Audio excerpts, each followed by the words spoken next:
مادر کی بیادی دردی تو می سوزم، در حسرتی رنگی زردی تو می سوزم.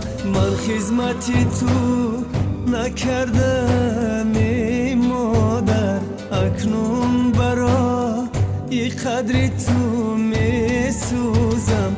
مادر پرستار دلم، ای روشنی بخشو چراغ منزلم.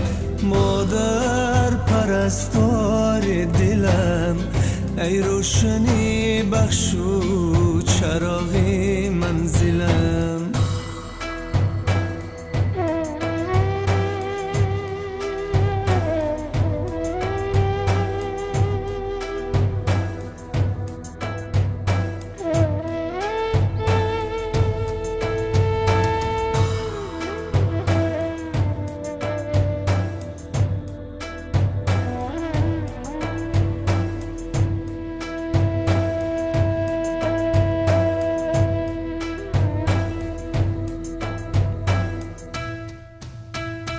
مادر تو برای من چه غم ها دیدی، بر خاطری من بس ستم ها دیدی.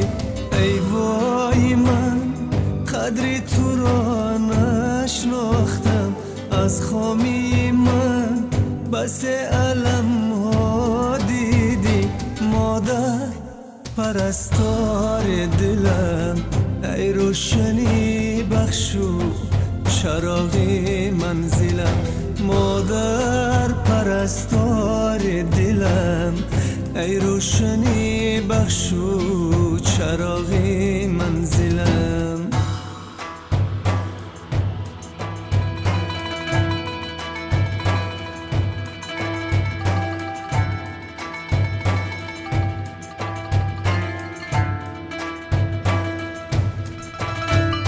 جانم مادر، دوای جانم مادر، آرامگهی روح و روانم مادر.